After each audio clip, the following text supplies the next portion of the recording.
का हम विरोध करते हैं। देखिए माननीय सदस्य प्लीज,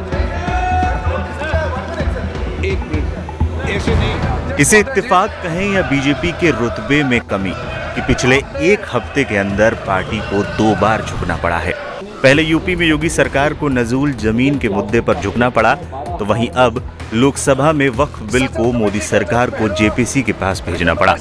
ये पिछले 10 सालों में पहला मौका था जब सरकार का कोई बिल जेपीसी के पास गया हो। पहले यूपी में नजूल जमीन के मुद्दे पर राज्य सरकार को झुकना पड़ा था। उत्तर प्रदेश नजूल संपत्ति विधेयक विधानसभा में पास होने के बाद विधान परिषद में अटक गया। योगी सरकार के लिए मुश्किल ये है कि बीजेपी नेताओं ने भी इस मुद्दे पर आपत्ति जता दी है। बिल के विरोध की बड़ी वजह यह है कि अगर ये लागू होता है तो करीब 2.5 करोड़ से ज्यादा लोगों से उनके मकान, दुकान और प्रतिष्ठान छिन जाएंगे।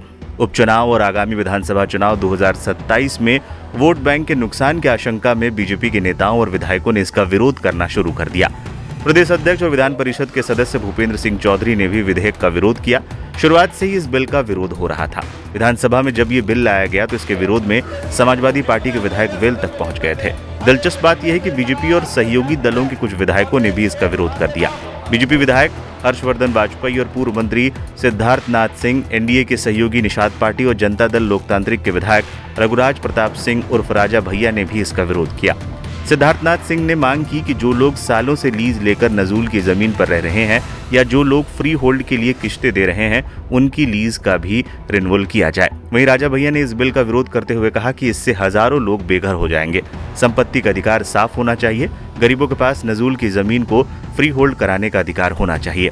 वहीं वक्फ संशोधन बिल पर लोकसभा में भी मोदी सरकार को झुकना पड़ा। वक्फ बिल को लोकसभा में पेश किया गया था, जिसका विपक्ष ने जोरदार विरोध किया। गुरुवार को विधेयक पेश किया गया। उससे पहले विधेयक पर एक संक्षिप्त चर्चा हुई, जिसमें पक्ष विपक्ष के सांसदों ने हिस्सा लिया। फिर विपक्ष के उठाए गए सवालों पर मंत्री रिजिजू ने जवाब भी दिया।